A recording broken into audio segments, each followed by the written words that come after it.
podemos dizer as mulheres. Só que quem? Mulheres virtuosas. Mulheres que carregam princípios. E não uma determinada mulher assim, não, essa aqui, não, agora essa aqui.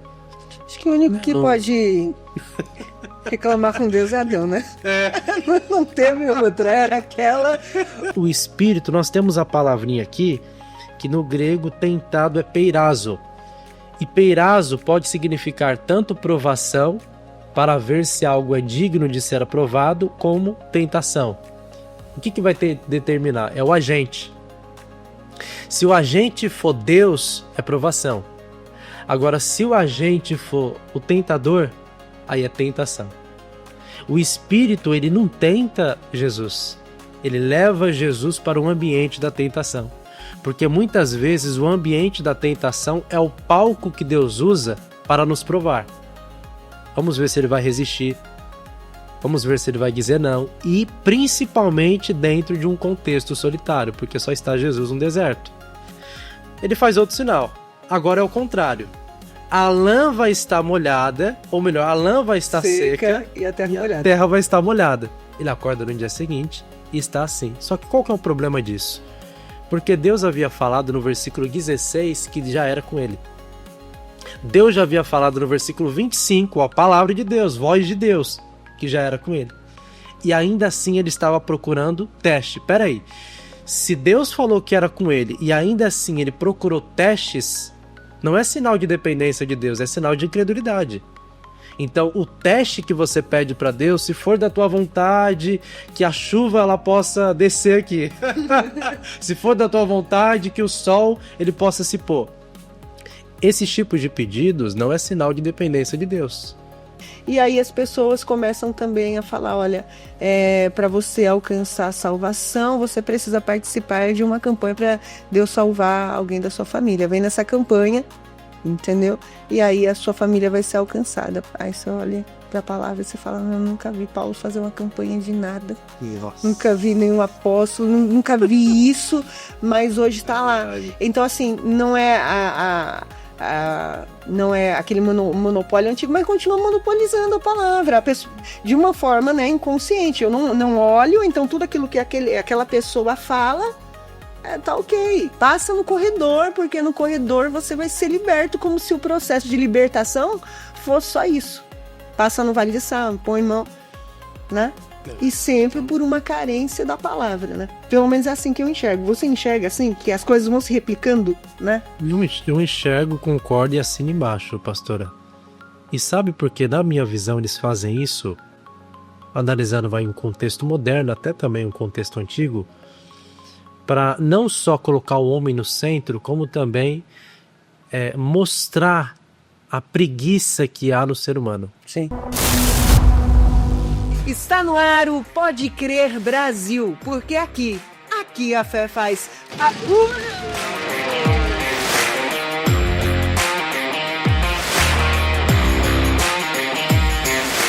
Aleluia! Hoje nós vamos conversar sobre um tema bem específico. Como ouvir a voz de Deus. Talvez você que está nos assistindo já tenha ficado bastante confuso e não tenha conseguido discernir aquilo que o Senhor falou ao seu coração. E se foi Ele de fato que falou. Hoje nós vamos tirar dúvidas e aprender com base na palavra de Deus a respeito dessas coisas tão importantes. E conosco hoje, Gabriel Gonçalves. Gabriel, é um prazer de ter aqui para discutirmos, para falarmos da palavra de Deus. Eu gostaria que você se apresentasse para a nossa audiência. O prazer é todo meu, pastor Isabel. Me sinto lisonjeado de estar aqui nesse podcast. E eu me chamo Gabriel. Eu sou teólogo. Sirvo como diácono na Igreja Evangélica do Fundamento Bíblico, na rua Professor Cândido Lemos, número 40. Estamos aí, nesses últimos anos, estudando a palavra para poder ensinar e pregar de forma fiel como o texto assim exige. Amém. Muito bom te ter aqui novamente, né? Quero deixar isso registrado. Gabriel, vamos para aquilo que interessa, que é o tema desse podcast. Você acredita que hoje as pessoas têm muita dificuldade de ouvir, por assim dizer, de discernir a voz de Deus? Muitas dificuldades, pastor, até porque Paulo disse ali em 1 Coríntios 4:10 que há muitos tipos de vozes, né? E devido a essa diversidade de vozes, muitas pessoas acabam confundindo a voz de Deus. E outras, elas pensam que nunca ouviram a voz de Deus. Então tem um grupo que tem dificuldades em saber qual que é a voz de Deus, em outras tem essa dificuldade porque pensam que nunca ouviram a voz de Deus, mesmo estando na igreja. E quando a gente vai para um texto aqui, ó, que está em Gênesis, quero até abrir esse texto, Gênesis capítulo 3, versículo 9. Deus ele vai falar assim para Adão depois que ele come do fruto. E chamou o Senhor Deus ao homem e lhe perguntou: onde estás? A pergunta de Deus não envolve a geografia de Adão. Até porque Adão ele estava no jardim. E Deus, por ser onisciente e onividente, ele sabia onde ele estava e via onde ele estava, porque ele vê todas as coisas. Agora, quando Deus ele faz essa pergunta, Adão, onde estás? Ele está querendo mexer com a tricotomia de Adão. Lembrando que o ser humano era constituído em 3 partes. É corpo, alma e espírito. Então, quando ele fala assim, Adão, onde estás? Ele primeiro está tentando falar com Adão no espírito. Mas como Adão ele pecou, o espírito dele está morto. Aí entra Efésios 2, Paulo dizendo que nós estamos mortos em nossos delitos e pecados. Aí ele chama Adão na alma. Adão, onde estás? Ele está tentando mexer ali com os sentimentos e as emoções de Adão. Só que Adão não responde ou não reage da forma que Deus esperava. Por quê? Porque ele está com medo, ele está nu, ele vê que Eva está nu e eles ficam com vergonha. Então a vergonha impede Adão de ouvir a voz de Deus. Então Deus ele se apresenta para falar com Adão no corpo. Adão, onde estás? E aí Adão ouve. Então aqui há 3 maneiras de Deus ele falar com o ser humano. Deus ele pode falar no espírito, na alma e no corpo. Deus ele fala no espírito. Romanos 8,16. Porque o mesmo espírito testifica com o nosso espírito que somos filhos de Deus. Então como que eu sei que Deus falou comigo? Através de uma confirmação, através de uma convicção, através de uma certeza de algo que começa a ser despertado dentro de mim, dentro do espírito humano. Como que Deus fala comigo? Deus ele pode falar comigo através da alma, através das emoções, dos sentimentos, que nem ali em Filipenses 1:21, Paulo ele escreveu dizendo: o mesmo Deus opera em vós tanto o querer como o efetuar. E Deus ele pode falar conosco através do corpo. Ele usa as pessoas, ele usa os abraços, ele usa as mensagens, ele usa a igreja para comunicar a sua vontade para a nossa vida. Quando a gente fala de Adão, nós podemos até dividir em 2 momentos. O Adão que não caiu ainda e o Adão caído, né? O Adão que ainda não está caído aparece ali se relacionando com Deus de forma muito efetiva e, né, acredito que sem nenhuma dificuldade de ouvir a voz de Deus, de discernir e até mesmo de responder a isso. Quando Adão ele cai, quando ele peca de fato, ali me parece um pouco de dificuldade de Adão de ter esse discernimento ou de responder a isso. De que forma o pecado ele nos faz menos sensíveis à voz de Deus? Quando eu olho para a Escritura eu consigo respaldar. Mas antes dele responder, você que ainda não acompanha o nosso canal fielmente, eu te aconselho a se inscrever no nosso canal, a curtir o nosso conteúdo e a divulgar para que mais pessoas possam conhecer a palavra de Deus de forma bem fundamentada. E aí, Gabriel, responde para nós. Perfeito, pastor. O pecado, ele atingiu todas as áreas, inclusive as partes humanas, o corpo, a alma e o espírito. Então, olha que interessante. Às vezes nós podemos assim achar que Deus está falando conosco porque nós estamos sentindo algo. É como aquelas pessoas que dizem, eu estou sentindo de Deus. Aí eu vou falar algo para a senhora, vou falar algo para o irmão, vou falar algo para outra irmã. Só que em Jeremias 17, diz que o coração do homem é enganoso. Às vezes eu penso que Deus está falando comigo por uma paz interior que eu estou sentindo. Só que nem sempre a paz interior é um sinal que algo é da vontade de Deus ou que Deus está falando com você. Por quê? Porque os sentimentos e as emoções também são enganosos, porque envolve o coração. Aí você vai para o corpo. Não, Deus está falando comigo, olha que palavra direta comigo. Nossa, me arrepiei, estou chorando. Só que a mensagem que está saindo ou sendo verbalizada ali através de um servo, de um instrumento de Deus, pode não ser a voz de Deus. Então a gente precisa de um crivo. E eu acho que essa é a parte assim fundamental que o cristão precisa entender.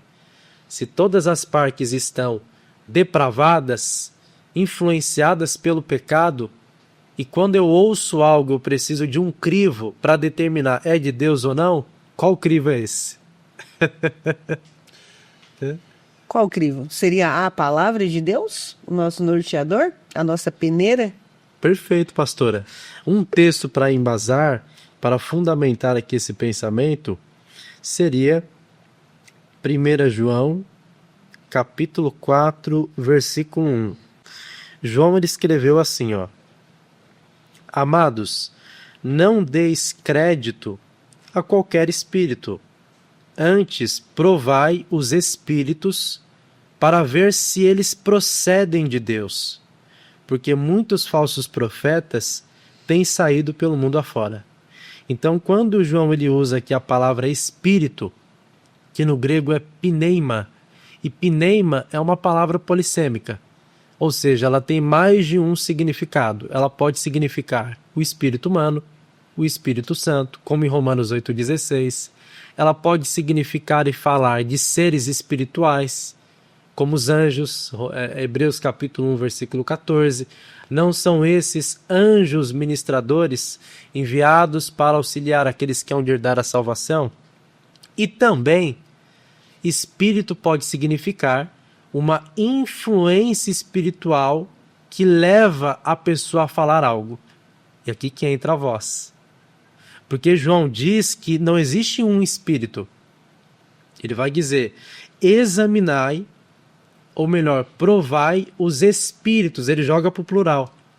Os espíritos para ver se esses espíritos são de Deus. E a palavra que ele usa aqui para provai é a palavra dokimizo. E dokimizo era uma palavra usada dentro do contexto histórico da época na mitologia antiga, ou na metalurgia antiga, melhor dizendo. Quando os moedeiros, quem eram os moedeiros? Eram aqueles que fabricavam as moedas. Então os moedeiros, eles tinham uma moeda feita por um material duro, firme, resistente, só que esse mesmo material, essa moeda, poderia ser falsa, poderia ser pirata. Ela poderia ser misturada com chumbo e ferro e ter por cima dela uma pequena camada fina de ouro. Um folheado, né? Folheado. E aí como que ele fazia então para descobrir qual que é a moeda falsa e qual que é a moeda verdadeira? Ele levava a moeda no fogo. Então quando ele colocava a moeda no fogo, ele percebia se aquele pequeno folhado de ouro se derretesse, aparecesse o ferro e o chumbo, a moeda era falsa, era pirata. Agora, se o fogo, ao pegar na moeda, não derretesse o ouro permanecesse, aquela moeda era verdadeira. Então, o cristão ele precisa julgar os espíritos, ou seja, as fontes espirituais que está por detrás de todas as pessoas, para ver se esses espíritos são de Deus ou não. E aí como que ele faz isso? Através dos testes de fogo. Eu costumo dizer isso, os testes de fogo. Como que a gente poderia dizer assim? Como que a gente poderia colocar, né? Nós temos aí 3 tipos de espíritos. Poderia colocar mais? Poderia, mas 3 tipos de espíritos até para ajudar na memorização. Espírito de Deus, voz de Deus. Porque a fonte dessa voz é o Espírito de Deus. Então é a voz de Deus. Espírito maligno, voz diabólica, demoníaca. Então a fonte dessa voz é um espírito maligno. E depois nós temos o espírito humano, é a voz humana. Então a fonte dessa voz humana é um espírito humano. Como que eu sei se é a voz de Deus, se é a voz do diabo ou se é a voz do homem? Através desse crivo, desse fogo. Toda a voz de Deus, quando você ouve a voz de Deus primeiro é bíblica, é como a senhora bem disse. Segundo, é frutífera. E terceiro, ela é cristocêntrica. Então a voz de Deus, ela precisa ser bíblica, ela precisa ser frutífera e ela precisa ser cristocêntrica. E nós vemos isso através da Bíblia. A Bíblia estabelece e revelou assim por meio dos profetas, dos apóstolos, esse crivo. Em Gênesis mesmo, no texto que nós vamos ver, é a primeira vez que a gente vê ali a voz de Deus se relacionando com o homem. Em Gênesis 1, a voz de Deus apareceu criando. Sim. E aí, a partir do 2 em diante, a gente vê a voz de Deus se relacionando com o homem. E quando a gente vê ali em Gênesis capítulo 2, versículos 16 e 17, o texto está assim, ó. E o Senhor Deus lhe deu esta ordem. No caso aqui, ele está dando uma ordem para Adão. De toda árvore do jardim comerás livremente, mas da árvore do conhecimento do bem e do mal não comerás, porque no dia em que dela comeres, certamente morrerás. Então, essa é a palavra de Deus para Adão. Qual é o princípio que Deus está estabelecendo aqui para Adão? Se você obedecer, você vive. Agora, se você desobedecer, você vai morrer. Sim. E esse princípio não para em Gênesis. É de Gênesis a Apocalipse. Então, tudo que se prega e ensina contrariando esse princípio não é voz de Deus. Porque a voz de Deus, ela é bíblica, mas tem uma coerência bíblica. Tem uma concordância textual bíblica. Gênesis concorda com Êxodo, Êxodo com Levíticos, Levíticos com Números, Números com Deuteronômio e assim vai. Até chegar no fechamento do cânon, que é Apocalipse. E segundo, então a voz de Deus a voz de Deus é bíblica. Então o crivo é a Bíblia. Um dos crivos para saber se a voz é de Deus ou não, como a senhora bem disse, é a Bíblia. Deus não se contradiz. Deus não se contradiz. Como o Hebreus 6,17, se eu não me engano, vai dizer que é impossível que Deus minta. Por quê? Aquilo que ele estabeleceu, ele vai cumprir. Então, vamos lá. O segundo crivo para discernirmos a voz de Deus seria que a voz de Deus é uma voz frutífera. Por que frutífera? Quando Adão cai, a gente vê aqui em Gênesis 3, versículo 11, que Deus ele vai fazer uma pergunta para Adão. A pergunta é o seguinte: Adão, quem te fez saber que estavas nu? Comeste da árvore que te ordenei que não comesses? Então, o que Deus está fazendo? Ou melhor, o que a voz de Deus está fazendo? A voz de Deus está mostrando para Adão que ele quebrou o mandamento, que ele errou. Só que ela não está apenas mostrando que Adão caiu. Ela está levando Adão a reconhecer o seu erro e buscar uma mudança. Então, toda a pregação que nós ouvimos, todo o ensino, toda a revelação, toda a profecia, ela precisa ser frutífera.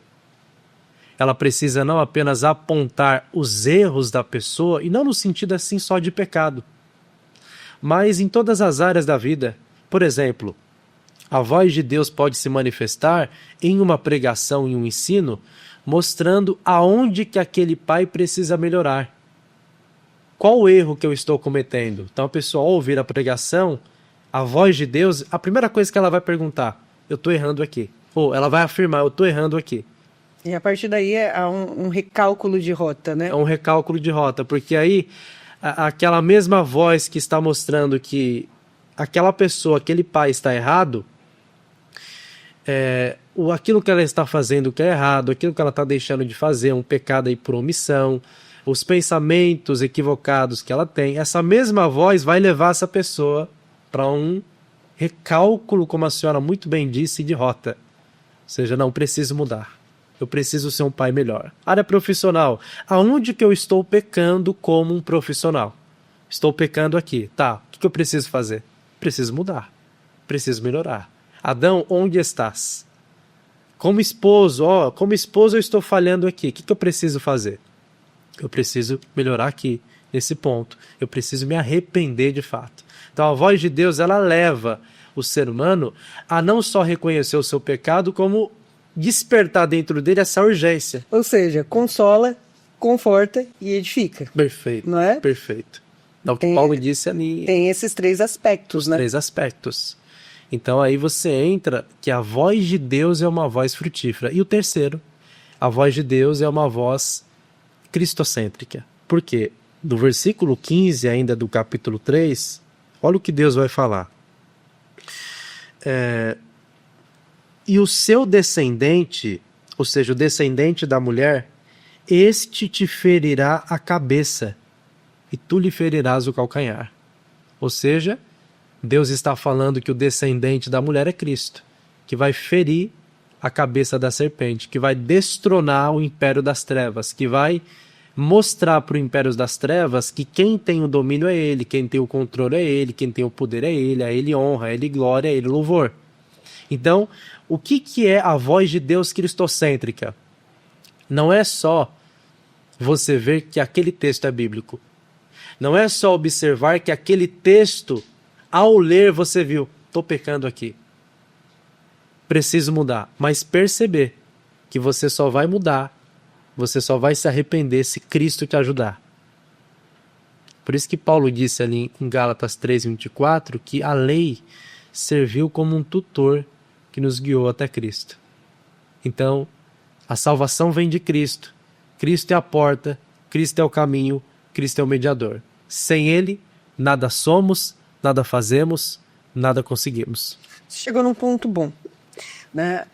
Nós temos a profecia que o Espírito seria derramado sobre toda a carne. E nós vemos na palavra a antiga aliança sendo realmente essa sombra que vai, né, anunciar Cristo. Na nova aliança nós vemos o Cristo revelado, nós vemos um Cristo que ascende aos céus, mas deixa o Espírito, e o Espírito, ele realmente nos dirige, ele é essa voz interior, inconfundível. Quando nós voltamos para o Velho Testamento, nós vemos muitas pessoas confundindo, talvez com maior facilidade, eu já não posso dizer se é com maior ou com menor, mas para um cristão hoje que tem o Espírito Santo, considero que é muito mais fácil fazer esse filtro do que na Antiga Aliança. Mas nós vemos na Antiga Aliança muitas pessoas confundindo a voz de Deus, ou, se não confundindo a voz de Deus, se deixando confundir pela voz da sua carne ou pela voz do diabo. Aí a gente volta aqui para Gênesis no capítulo 3, no versículo 1, que diz assim: Ora, a serpente era mais astuta que todos os animais do campo que o Senhor Deus tinha feito. E ela disse à mulher: é assim que Deus disse, não comereis de toda árvore do jardim? E a mulher disse à serpente: do fruto das árvores do jardim comeremos, mas do fruto da árvore que está no meio do jardim, disse Deus, não comerei dele, nem nele tocareis, para que não morrais. Então a serpente disse à mulher: certamente não morrereis, porque Deus sabe que no dia em que dele comerdes, se abrirão os vossos olhos, e serei como Deus, sabendo o bem e o mal. E viu a mulher que aquela árvore era boa para se comer e agradável aos olhos, e árvore desejável para dar entendimento. Tomou do fruto e comeu, e deu também ao seu marido, e ele comeu com ela. É algo assim muito sério, né? A serpente se apresenta para Eva e vai falar muito próximo daquilo que Deus tinha falado, né? Eva, ela vai dizer, não é assim que Deus disse. Mas a serpente já começou um processo de engano, né? O perigo de você se expor a outra voz que não é a voz de Deus. É esse engano, né? A pessoa que se senta na roda do escarnecedor diz, não vou saber separar as coisas. Então começa a ouvir e de tanto ouvir, aquilo vai começando a ganhar espaço na mente, no coração, enfim. Eva, ela começa a ouvir, a princípio rebate, mas quando a serpente já alcançou a audição de Eva ali por mais tempo, também já alcançou o coração. E aí a serpente vai soltar essa pérola. Ó, certamente não morrereis. Né? E aí é aquele debate, né? A serpente mentiu ou não mentiu? De certa forma mentiu, de certa forma não mentiu. Não morreram fisicamente, né? Morreram espiritualmente. Mas a serpente, ela vem com essa influência, com algo que seria a palavra, mas não é, a palavra é deturpada, né? Um sofisma ali lançado. Mas Eva, ela começa a ouvir, ela rebate, mas depois ela dá crédito, porque após essa declaração ela percebe que a árvore era agradável, ela era desejável, né? Então tem muita gente nos assistindo que talvez esteja perdida aí ouvindo a voz de Satanás já aí há algum tempo. Mas essa voz de Satanás também ela só alcança lugar quando há talvez já uma propensão no nosso coração, quando a gente já olhou demais. Como é que eu, assim, de forma assim, mais clara, mais objetiva, como é que eu separo aí, né? Eu sei que você já deu os 3 crivos aí, mas como é que eu separo de forma assim, muito clara, Gabriel, o que é a voz do meu coração contaminado, o que é a voz de Satanás trazendo uma influência, e o que é a voz do Espírito Santo?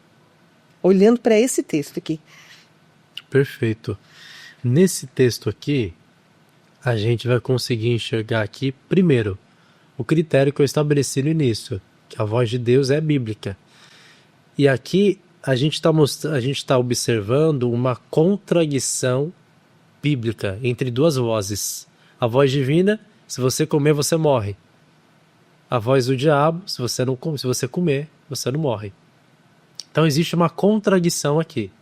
Então, para nós fazermos essa distinção entre voz de Deus, voz do diabo e voz humana, ou seja, do nosso próprio coração, a gente precisa conhecer as características de cada voz.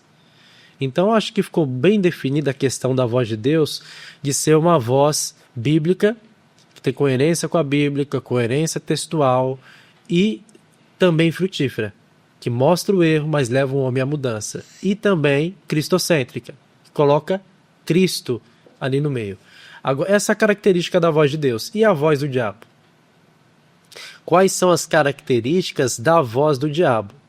Esse texto aqui é muito bom porque ele tem ligação, pastora, com Mateus 4.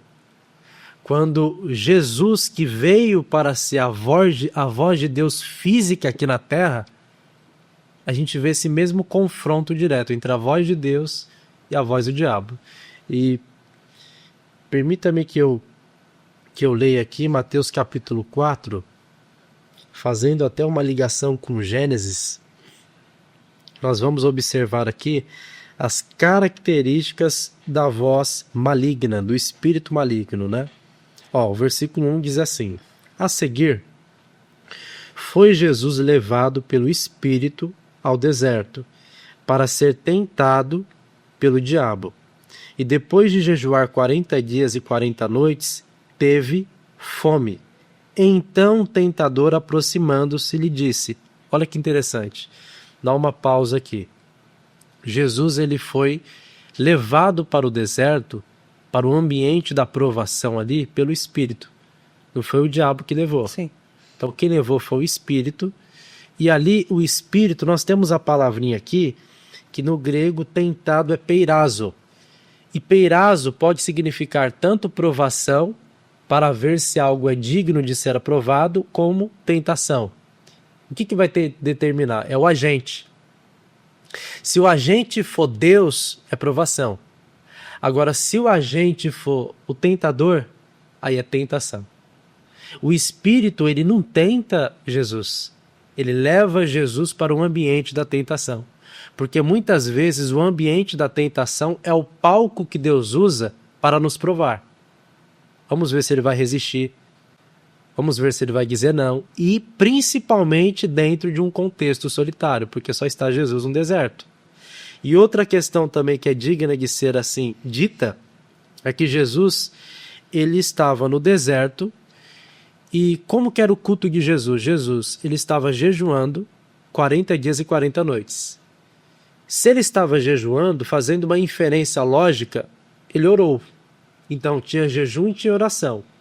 E depois do jejum, ele usa a palavra para confrontar o inimigo ou refutar os seus ataques, né? Então, no deserto, tinha jejum, tinha palavra e tinha oração. E ainda assim, se ouviu a voz do tentador.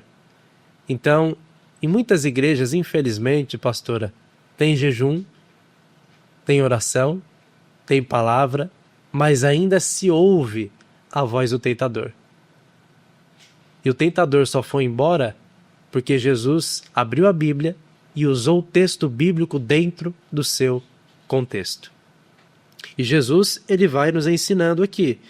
Vamos lá, 3 tentações do diabo, do tentador, que podemos dizer como as 3 características da voz maligna. Vamos lá, primeiro, versículo 3. Então o tentador, aproximando-se, lhe disse: se tu és o Filho de Deus, mande que essas pedras se transformem em pães. O diabo aqui sabia que o Pai, em Mateus 3,17, após Jesus ser batizado por João Batista, ele havia dito que esse é o meu filho amado em quem eu tenho prazer, Sim. em quem eu tenho comprazo. Só que aí, o diabo vê outro cenário.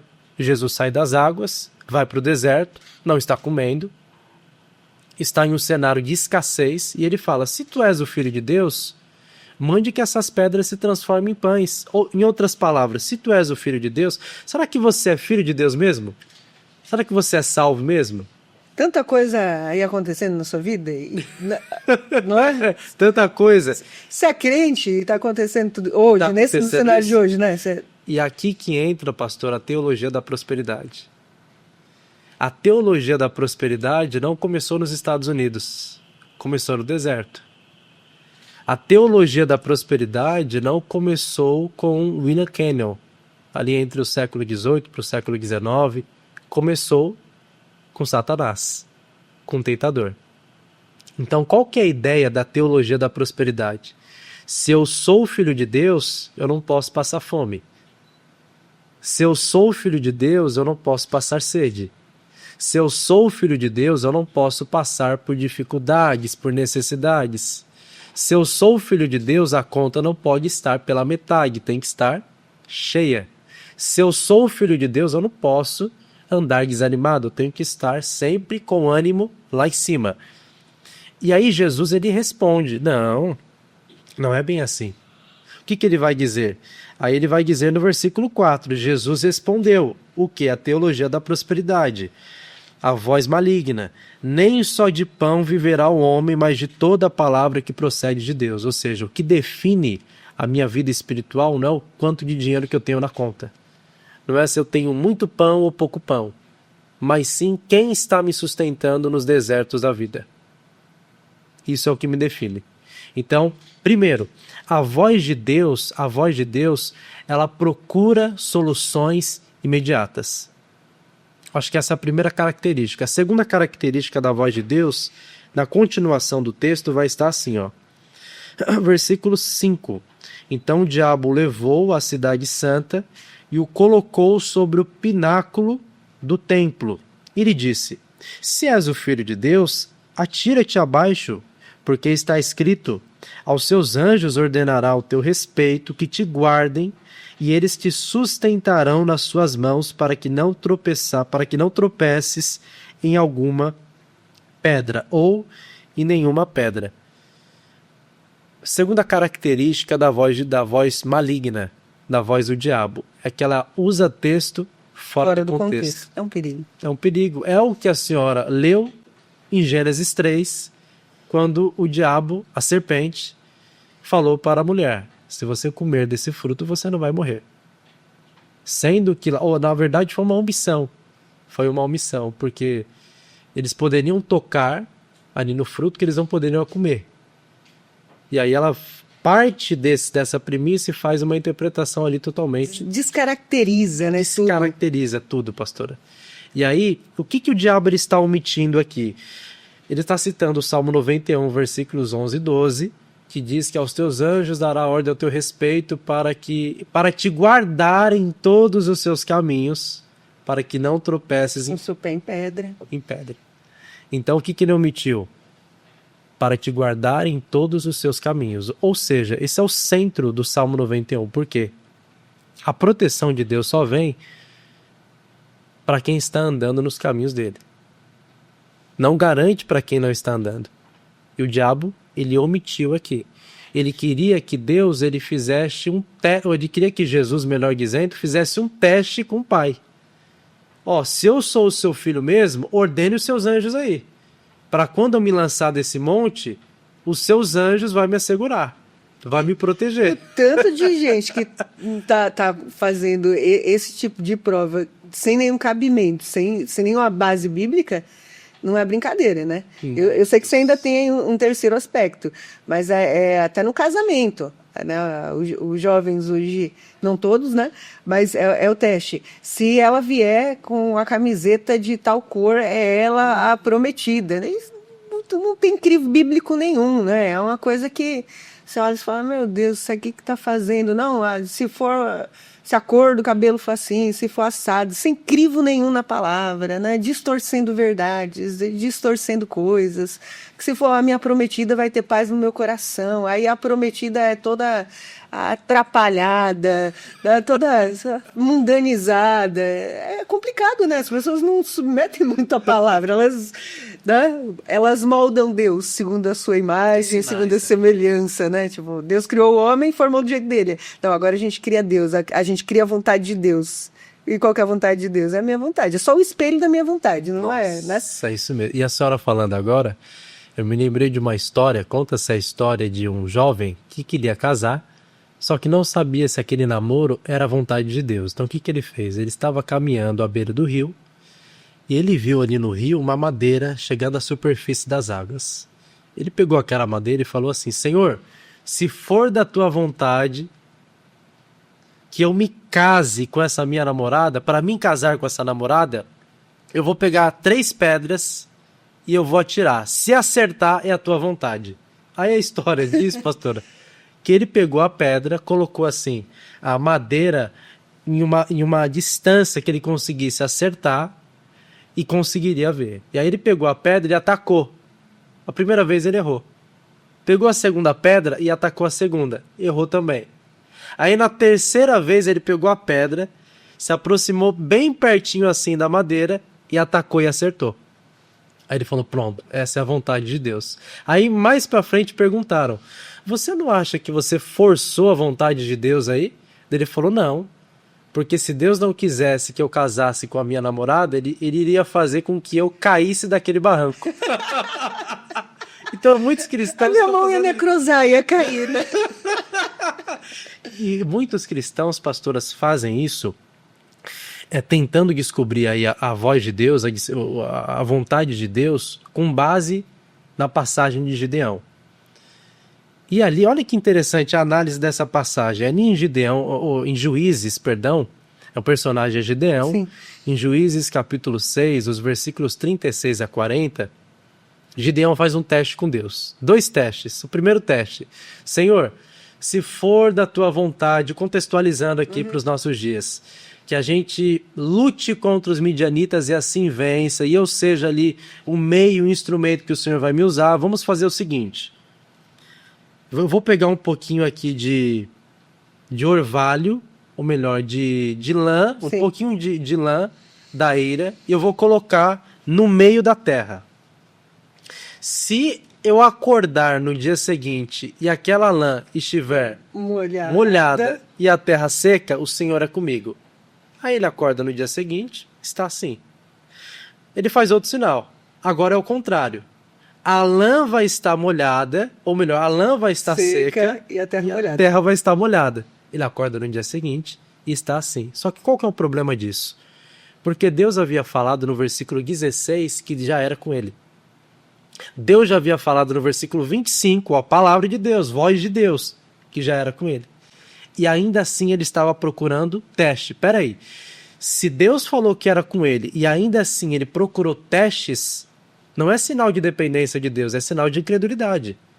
Então, o teste que você pede para Deus, se for da tua vontade, que a chuva ela possa descer aqui. Se for da tua vontade, que o sol ele possa se pôr. Esses tipos de pedidos não é sinal de dependência de Deus. É sinal de incredulidade, porque ele já falou. E falou como? De forma direta? Não, ele falou pela palavra. Ele já deixou todos os princípios, tudo aquilo que você precisa saber se é certo ou errado, ele já deixou. Ele já deixou a base, já deixou o manual, né? Então o sinal é muitas vezes visto como incredulidade, não como dependência de Deus. Daí o terceiro e último característica da voz de Deus, pastora, está no versículo 8, ó, de Mateus 4. Levando ainda o diabo a um monte muito alto, mostrou-lhe todos os reinos do mundo e a glória deles. E ele lhe disse: tudo isto te darei, se prostrado me adorares. Então Jesus lhe ordenou: retira-te, Satanás, porque está escrito: ao Senhor teu Deus adorarás e só a ele darás culto. Então o que o diabo ele está fazendo aqui? E aqui parte da terceira definição da voz maligna. A voz maligna, a voz do diabo, oferece prosperidade, oferece bênçãos, oferece poder em troca de adoração. E isso nós vemos de forma assim corriqueira nas igrejas. Quando os pregadores, eles são pregadores feiticeiros. Por que pregadores feiticeiros? Porque eles dizem assim: se você levantar a mão e glorificar, Deus vai te dar um carro. Receba a vitória. Receba a vitória. Se você vai receber a vitória, se você entregar uma oferta aqui. Se você não entregar a oferta, não tem vitória. Você é amaldiçoado, né? Então. Isso era o que os feiticeiros faziam. Dentro ali do seu sistema de culto, eles diziam para os seus seguidores: ó, se vocês trazerem uma oferenda, um sacrifício, um animal morto, essa entidade vai te recompensar com aquilo que você precisa. Então, qual que é o princípio aqui? Nós não adoramos a Deus por aquilo que ele vai fazer. Nós adoramos a Deus por quem ele é. Então, eu não preciso levantar a mão, ou glorificar, ou dar um pulo da cadeira para Deus ir visitar a minha casa. Não, se ele quiser, ele vai visitar. E por que eu levanto a mão então? Por que eu glorifico? Por que eu adoro? Porque ele é digno de toda adoração, não porque ele vai fazer. Porque se eu condiciono só aquilo que ele faz, quando ele não fazer, eu não vou adorar. Então Jesus ele vai desmistificar e vai derrubar essa doutrina de que você precisa levantar a mão, se mover primeiro para Deus fazer. Né? É justamente o contrário, né? Quando a gente olha para a Escritura. A gente vê no Velho Testamento também, dentro do judaísmo, uma necessidade de entrega no templo, de sacrifício, né? Para uma conexão com o divino. Né? Há muito simbolismo nisso, mas quando nós chegamos na Nova Aliança, que é a revelação, né, do Cristo profetizado nas Escrituras, nós vemos a manifestação do Cordeiro já entregue. Então, o acesso já está preparado, o véu do templo já rasgou. Então, eu não preciso de subterfúgios para alcançar o Santíssimo. Ele está disponível através do sangue do Cordeiro. Então, todas as vezes que há essa implementação dentro das igrejas de você precisa fazer algo para alcançar o lugar santíssimo, a presença de Deus, para mim, aí você pode me corrigir aqui no ar, não tem nenhum problema, para mim é uma negação da suficiência de Cristo. É como se Cristo não fosse suficiente. Ele não é suficiente. Até algumas coisas, para mim, são... Quando a gente diz assim, eu preciso pagar um preço para que a minha esposa se converta. Eu preciso pagar um preço, talvez você já tenha dito isso. Preciso pagar um preço para o meu filho se converter. E isso é antibíblico. Ou para ele ser curado. É para ele ser curado. Tem que fazer alguma coisa quando não. Cristo já nos deu esse acesso, ele já abriu esse caminho, ele é o elo que nos liga a Deus. Então, nele eu já tenho. Eu não vou ser abençoado. Eu sou abençoado nele. Então, eu não pago um preço pelo meu filho, porque Cristo já pagou o preço. Eu simplesmente proclamo a palavra. E aí, Deus pode me usar assim como um anunciador e ali essa pessoa receber a palavra. Tem muito disso nas igrejas, realmente, como você está falando, isso é um caminho muito perigoso, né? Muito perigoso. E quando a gente também olha para a história, nós vemos também uma tentativa muito grande de colocar ali, tirar Cristo do centro, colocar o homem como centro, mesmo após o sacrifício de Cristo na cruz, mesmo o Espírito já sendo revelado, né? Eu não vou citar nomes de igreja nem nada, mas nós vemos ali um monopólio quando nasce a igreja, vai se desdobrando, perseguição, depois, enfim, nos concílios nós vemos ali uma monopolização da palavra. Uhum. Só os sacerdotes são detentores da palavra, não é que nem hoje, né? A gente tem a Bíblia impressa, a Bíblia digital e tal. Então, muitas falsas doutrinas se instalaram nesse momento. E ontem estava conversando no estudo bíblico com uma pessoa e estava falando, isso tem sido replicado até hoje nas igrejas. Então você tem ali as indulgências sendo colocadas, né, para criar um acesso a Deus, um acesso à salvação. E hoje nas igrejas nós vemos a mesma coisa aplicada, só que agora é dentro das igrejas evangélicas. Não é? Você tem um pastor ali que você muitas vezes não pega a Bíblia como os bereanos para confirmar se é aquilo mesmo. Então aquela figura de autoridade, bispo, pastor, tanto faz, e não é nada contra as igrejas, nós somos cristãos, né? Evangélicos, mas aquilo que se diz não passa por prova nenhuma, por crivo nenhum, por palavra nenhuma de Deus, né? E aí as pessoas começam também a falar, olha, para você alcançar a salvação, você precisa participar de uma campanha para Deus salvar alguém da sua família. Vem nessa campanha, entendeu? E aí a sua família vai ser alcançada. Aí você olha para a palavra e você fala, eu nunca vi Paulo fazer uma campanha de nada. Nossa. Nunca vi nenhum apóstolo, nunca vi isso, mas hoje está lá. Então, assim, não é não é aquele monopólio antigo, mas continua monopolizando a palavra, de uma forma, né, inconsciente. Eu não olho, então tudo aquilo que aquela pessoa fala tá ok. Passa no corredor, porque no corredor você vai ser liberto, como se o processo de libertação fosse só isso. Passa no vale de Sá, põe mão, né? E sempre por uma carência da palavra, né? Pelo menos é assim que eu enxergo. Você enxerga assim, que as coisas vão se replicando, né? Eu enxergo, concordo e assino embaixo, pastora. E sabe por que, na minha visão, eles fazem isso? Analisando vai em um contexto moderno, até também um contexto antigo, para não só colocar o homem no centro, como também mostrar a preguiça que há no ser humano. Sim. Então eles veem essa dor e batem nessa dor. É muito mais fácil você dizer para um cristão ou uma pessoa que não é cristã que se ele for em 7 cultos na semana, ou melhor, 7 cultos no mês, fazer uma campanha de 7 dias para 12 meses de vitória. É muito mais fácil ele ir nesses cultos do que levantar cedo e procurar emprego. Do que levantar cedo e estudar. Do que levantar cedo e procurar um curso. Uma especialização. É muito menos esforçante, vamos se dizer assim. Gabriel, deixa eu brincar com você, mas a palavra de Deus diz, ao seu amado, ele dá enquanto eles dormem. Então, mas ali é o sono. Olha que interessante. Puxa vida, saiu do contexto. Saiu do, tá vendo? É o sono, ali é o sono. Olha que interessante. Mas, né? Cada um como que eles usam, né, pastora? Como que ele ao que convém. Mas aí também não usa, né? O preguiçoso, né? Até quando estarás aí com os teus braços cruzados, aí, né? Ó, tá vai ter com a formiga o preguiçoso. A gente é seletivo, né? Convém ou não. Libertação. Não, vem aqui nos cultos que você vai ser liberto, tudo. Aí, ou seja, também está omitindo, ou melhor, também está, como é que eu posso dizer? Revelando a preguiça que há no homem.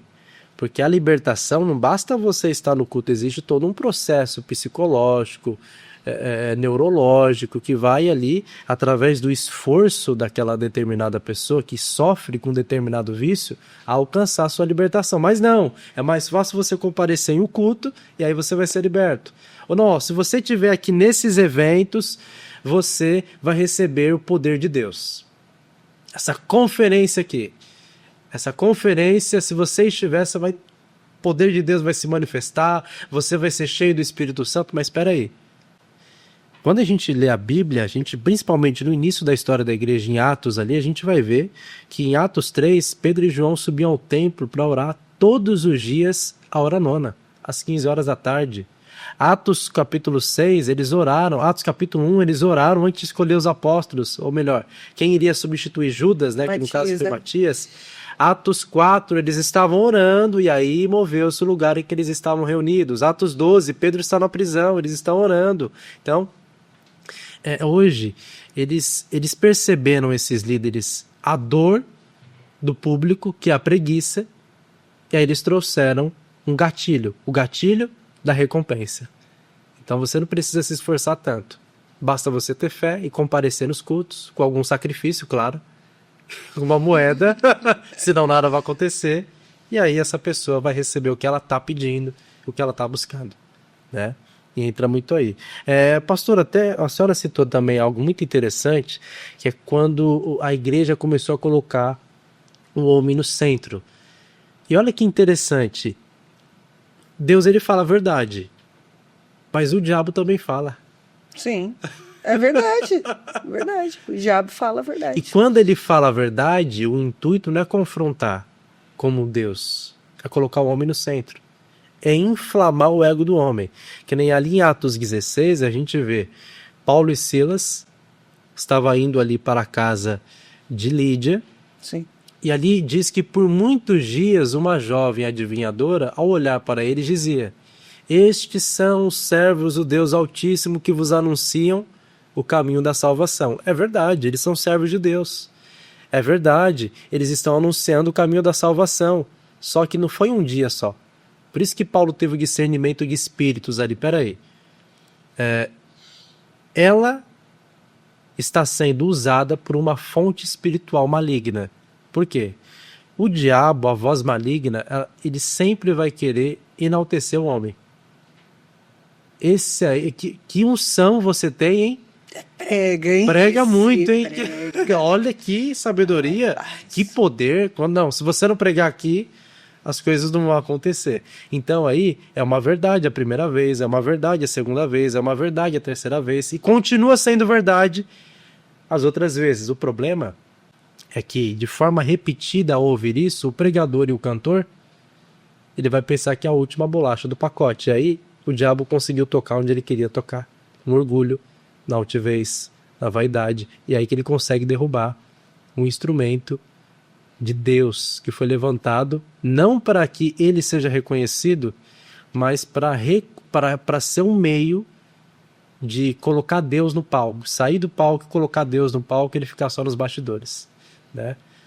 Vamos lá, partindo aí, acabando já, pastor, nessa questão da voz. Nós falamos a voz de Deus, né? A voz maligna e a voz humana. Sim. E a voz humana. A voz humana, eu gostaria de ler um texto que está em 2 Samuel capítulo 7,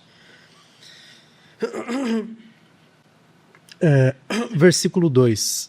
Vou tomar um pouquinho de água aqui. E o texto vai dizer assim, ó. Disse o rei ao profeta Natã. O rei aqui é Davi. Olha, eu moro em casa de cedros. Eu moro em um palácio. Sim. Eu moro em uma mansão. E a arca de Deus se acha numa tenda. Disse Natã ao rei: vai, faze tudo quanto está no teu coração, porque o Senhor é contigo. Natã, íntimo de Deus, profeta de Deus. Só que o que ele está dizendo aqui?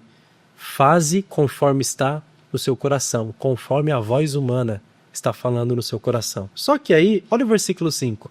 Vai e dize ao meu servo Davi, no 4. Porém, naquela mesma noite veio a palavra do Senhor a Natã dizendo: vai e dize ao meu servo Davi, assim diz o Senhor, edificar-me-ás tu uma casa para a minha habitação? Porque em casa nenhuma habitei desde o dia em que fiz subir os filhos de Israel.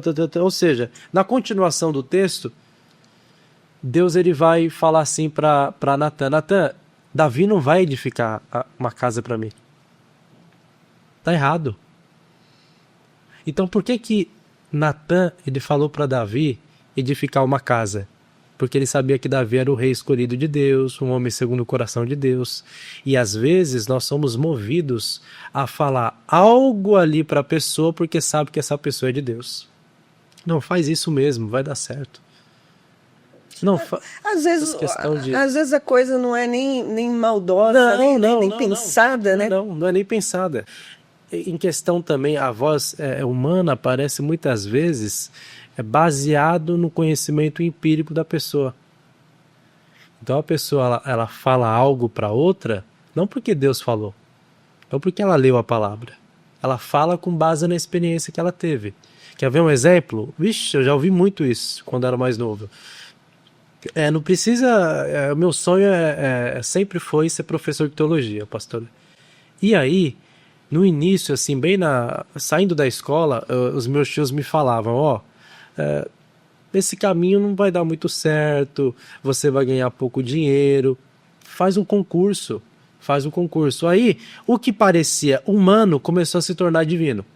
Aí nas visitas em casa, as palavras sempre voltadas dentro disso, quando se tratava da área profissional. E aí as pessoas colocavam como uma profecia, você tem que ouvir isso aqui. Você tem que ouvir isso aqui, você tem que fazer. Sai desse caminho teológico e vem para o caminho do concurso, busca um concurso que você quer fazer e tudo, aí você vai conseguir alcançar o êxito. Só que isso aqui é um conselho voltado para o seu conhecimento empírico. Voltado para algo que ele fez e deu certo. Então ele pressupõe que toda pessoa que busca o seu próprio negócio, as experiências que ele viu é que não deu certo, quebrou, fechou a empresa. Então quem busca o seu próprio negócio, não, está errado, não está certo. E quando a gente vê essa questão, qual é a vontade de Deus? Que eu trabalhe no CLT ou que eu seja um PJ? É uma adiáfora. O que é uma adiáfora? É um assunto e uma decisão neutra. Qual que é a vontade de Deus? Que eu tome água ou que eu tome suco de laranja? É a diáfora.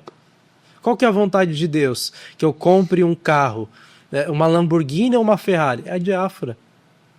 Não afeta a moralidade, né?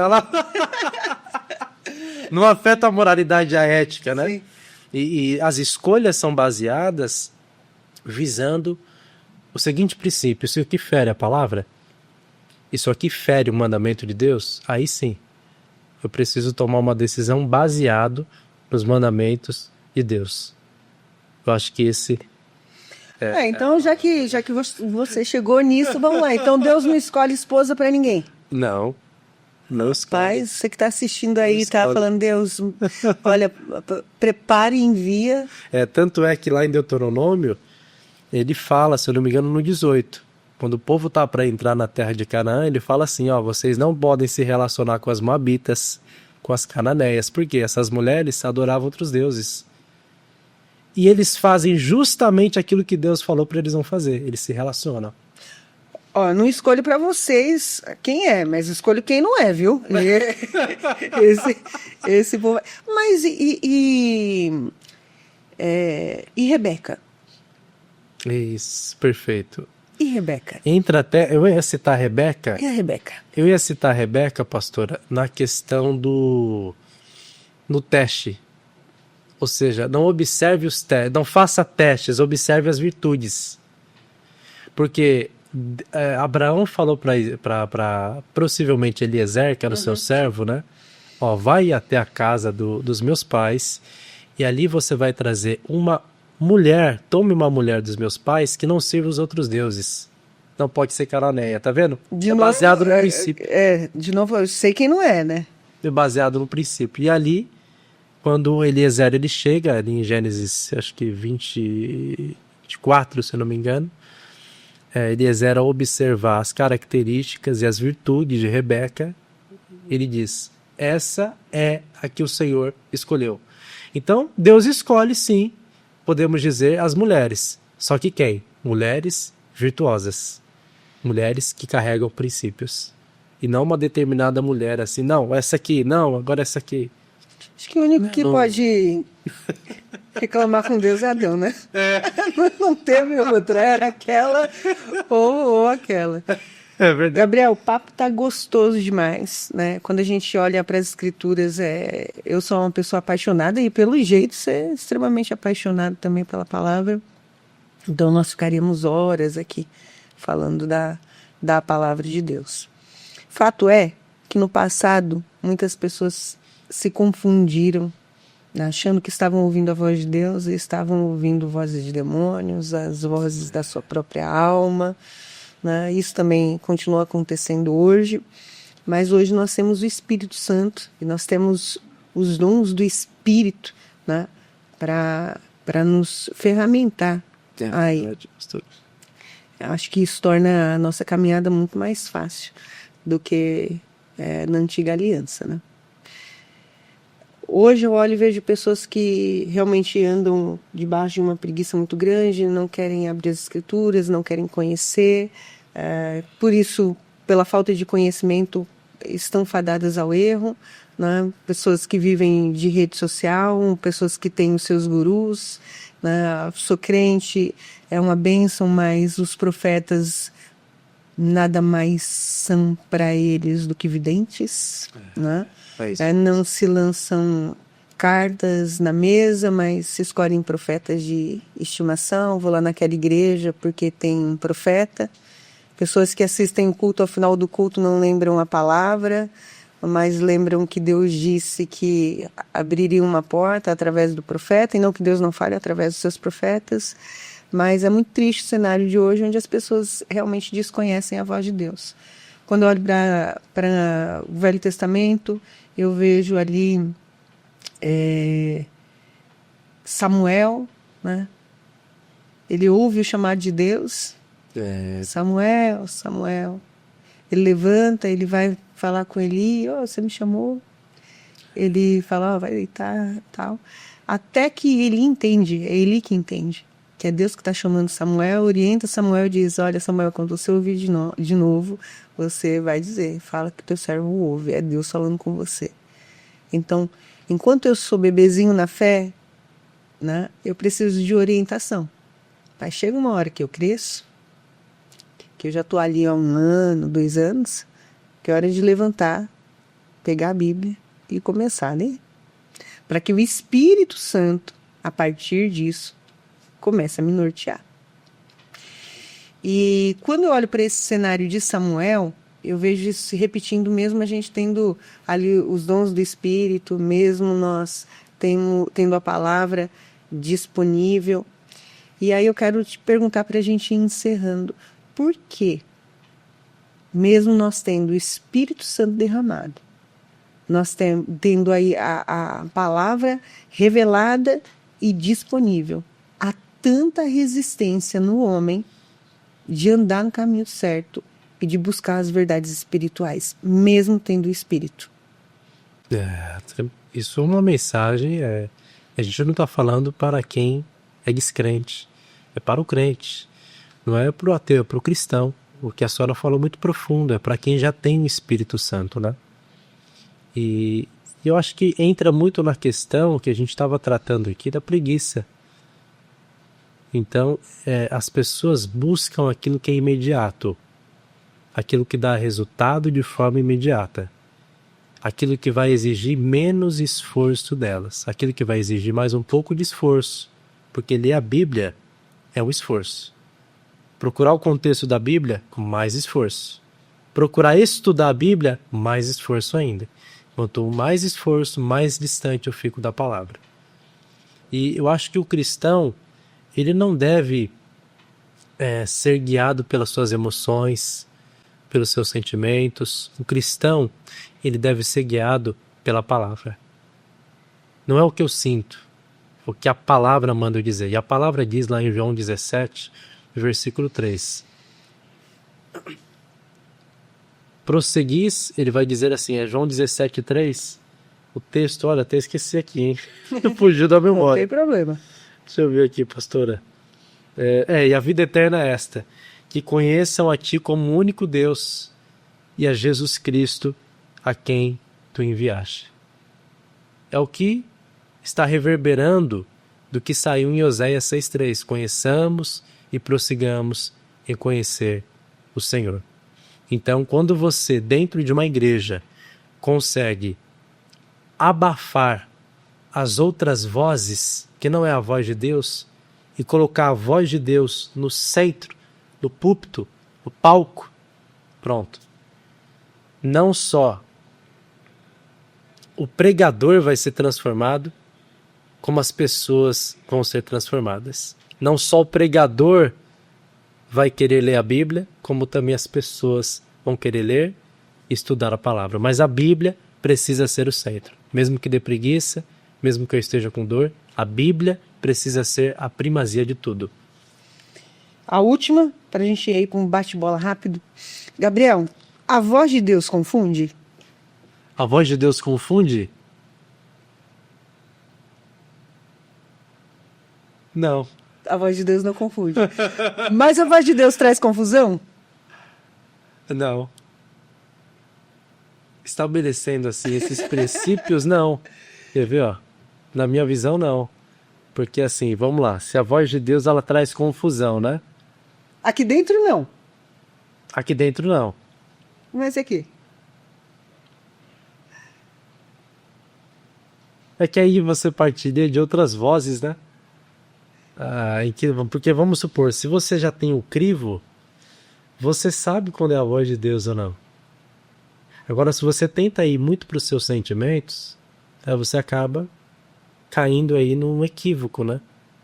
É a voz de Deus, mas pode ser, não é. Exemplo, a paz pode ser um sinal que é a voz de Deus, como também não pode.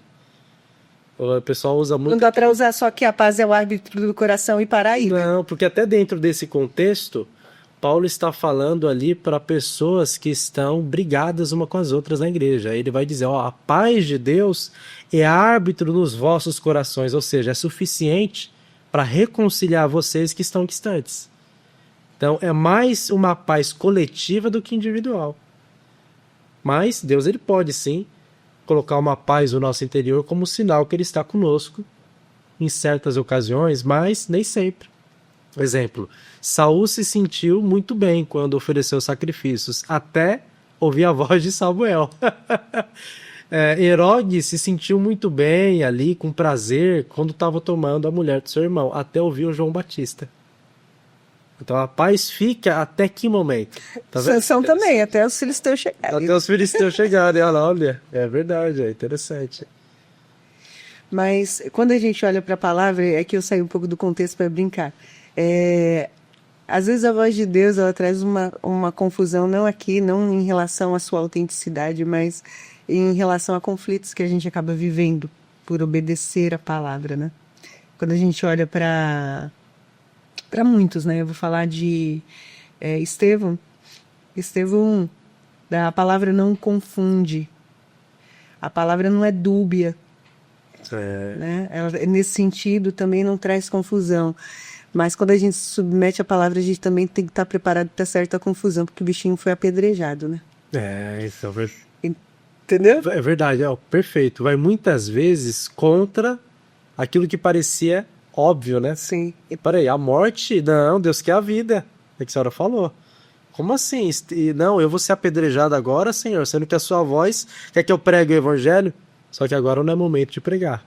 É momento de você ser testemunha do evangelho, e para ser testemunha você vai ter que morrer. Até um exemplo interessante, Atos 16.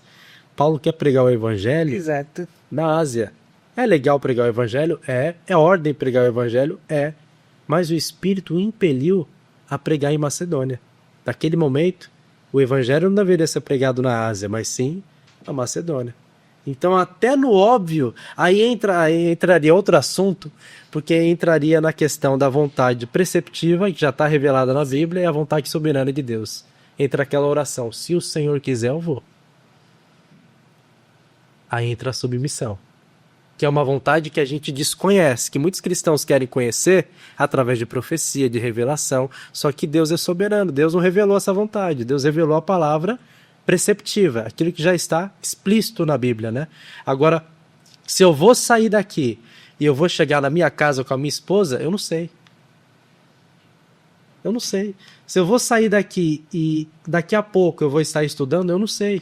Se amanhã eu vou trabalhar, eu não sei. Senhor, me revela, me revela. Não cabe a nós buscar, conhecer a vontade soberana do Senhor. Aí entra Deuteronômio 30:30, né? Que Deus revelou as coisas.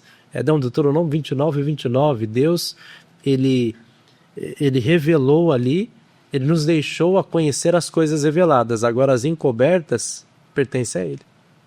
Uma vez eu estava fazendo curso teológico e aí no ano seguinte teria um outro curso. E eu me lembro de conversar com um dos alunos ali.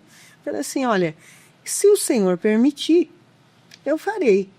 Aí ele disse assim, mas como assim? É a vontade de Deus que você estude? Eu falei, de fato, é a vontade de Deus que eu estude, mas ele conhece os tempos.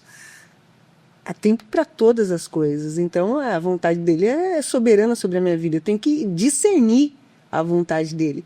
Então, às vezes a gente, por imaturidade, começa a colocar padrões em Deus que simplesmente são frutos de um espelhamento pessoal, daquilo que eu acredito que é Deus, não o que de fato ele é na sua palavra, né? Então, isso é muito complicado. E voltando lá a Estevão e tantos outros, né? Todas as vezes que eu me sujeito à palavra, né? Muitos falam paz, você quer dar árbitro do coração. Mas muitas vezes a palavra ela vai trazer a espada.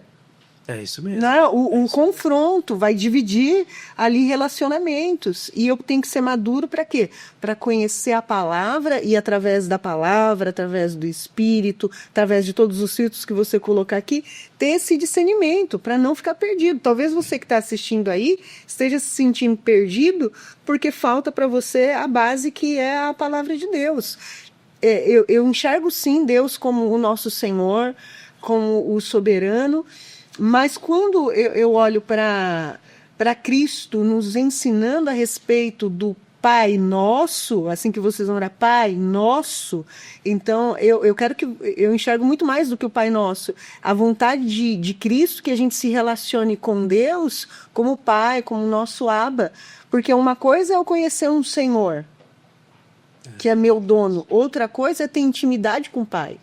Né? É diferente, eu consigo perceber coisas. Às vezes você está no trabalho, tem o seu chefe lá, você não consegue discernir se ele está de bom ou de mau humor, a não ser que ele te trate assim ou assado. Mas o filho, no olhar do pai, ele já enxergou ou a aprovação ou a reprovação. Então, essa intimidade com a palavra, essa intimidade com o Espírito, né, ela nos amadurece. Então, talvez você esteja confuso por não conhecer a palavra e por não ter intimidade. Eu não me lembro de quem que é essa frase, talvez você, até esse discurso, na verdade, talvez você saiba. Eu não sei se é do Spurgeon, se é do John Piper que fala, né? Que ele diz assim, sempre que eu estive nos púlpitos, eu nunca esqueci que eu estava pregando. Enquanto eu estava pregando, não esqueci que eu estava pregando, mas muitas vezes eu fui para a oração e esqueci que eu estava orando. Olha. Eu me perdi. Né? Quantos de nós profundo, hein? Né, acabam deixando de lado ou é só a palavra ou é só oração? Para a nossa intimidade é necessário que haja os dois. Eu vou à palavra e eu vou à oração, senão nós caímos também numa mecânica. E aí entra aí uma distinção que você consegue fazer. A palavra, você vai usar ela para descobrir a vontade revelada de Deus. E a oração, para você ter esse time que mesmo eu querendo fazer algo que é legal, que a palavra ordena, não é aquele momento de se fazer. E aí entra a vontade soberana. Então, com a palavra, eu conheço a vontade revelada, com a oração, eu vou me aproximar tanto de Deus ao ponto de conhecer a sua vontade soberana para aquele momento. Isso mesmo. Gabriel, por que ainda hoje, com o Espírito Santo, Deus levanta profetas para falar com os homens? Nossa, muito boa pergunta, hein? Muito boa pergunta. Será que é porque os homens não estão sensíveis à voz dele? Ou Então, não? no Antigo Testamento, quando Deus levantava um profeta, na maioria das vezes era como sinal de que ele estava reprovando algo. E não como sinal de aprovação. Então, sim e não. Muitas vezes, no sim, Deus ele levanta o profeta hoje porque é um ministério, na minha visão, dessa questão. A gente vê em Efésios 4:11, e um dos ministérios é o dom de profecia, ou a profecia, né? Só que muitas vezes ele levanta o profeta porque a palavra dele não está sendo valorizada como deveria. A voz dele que está na palavra não está sendo ecoada como deveria. Então ele tem que levantar um ser humano, mesmo com o Espírito Santo, para poder falar com a igreja, porque a igreja não está dando tanta importância com o primates da voz dele, que é a palavra de Deus. Né? Eu colocaria ele nessa questão. Então poderia dizer, talvez, com um pouco de ousadia, que Deus até usa os profetas, mas ele deseja se revelar a você pessoalmente. É isso mesmo. É isso mesmo. Bom, vamos lá para o bate-bola final. Gabriel, eu vou dizer 3 afirmações. Aí você me diz o que é bíblico. Tá? Perfeito. Termino as 3 e você me diz o que é bíblico. Deus ajuda quem cedo madruga. Buscar em primeiro lugar o reino de Deus. Cada um faz seu destino. O que é bíblico? Deus ajuda quem cedo madruga. Buscar em primeiro lugar o reino de Deus. E cada um faz o seu destino. Buscar primeiro o reino de Deus. Mais 3. Você é dono do seu destino. É você que faz o seu destino. O homem faz planos, mas a resposta vem do Senhor. E depois, o universo conspira ao seu favor. A segunda. O homem faz planos, mas a resposta final vem do Senhor. Ótimo. Mais 3. Mostre sua força. Você não precisa de ninguém. Sem mim, nada podeis fazer. E a outra, confie no seu poder interior. Sem mim, nada podeis fazer. As outras 2 pode assinar. Assinar do Satanás. Satanás. Você lembra do Chaves? Da bruxa? Satanás. A última aqui. Se você quer, Deus quer. A outra. A vontade de Deus é boa, perfeita e agradável. E a outra. Tudo que você pensa, você atrai. Eita, meu Deus. Assinado Satanás. A vontade de Deus é boa, perfeita e agradável, né? Romanos 12. Amém. Gabriel, uma alegria te receber aqui, né? O mesmo convite que eu fiz pro Douglas, eu quero te fazer de voltar. Né? Você é um rapaz assim que emana conhecimento bíblico. Isso para mim é admirável. Eu acredito que para toda a nossa audiência, louvo a Deus pela sua vida, também pela vida da sua esposa, né? Até aqui nos bastidores, né? Nos assistindo. Uma pessoa muito abençoada, que o Senhor continue abençoando seu ministério. E agora, caminhando para o fim, eu gostaria que você pudesse deixar para nós as suas redes sociais, para o pessoal poder entrar em contato, te convidar para outros podcasts, convidar para pregar. Né? Maravilha, pastora. Quero agradecer o convite de estar aqui. Foi um bate-papo muito, mas muito enriquecedor, não só para o público, mas principalmente para mim. Deus falou muito nesse podcast. E vamos lá. Vocês podem me encontrar no Instagram, colocando lá acer.oficial.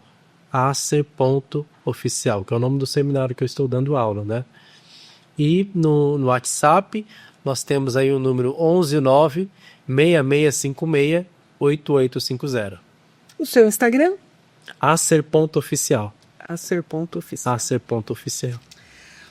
Ótimo. Que você tenha percebido tudo que o Senhor quis sinalizar a você nesse podcast, que a palavra de Deus continue sendo uma bússola, que você, a sua bússola, que o Espírito Santo continue te impulsionando, te ferramentando, te dando discernimento. Busque a Deus acima de qualquer coisa. Com certeza você não vai ficar confundido ou envergonhado. De novo, quero te convidar para curtir o conteúdo, para se inscrever e para compartilhar. Se abençoa a sua vida, comenta aí. Deus te abençoe. Até a próxima.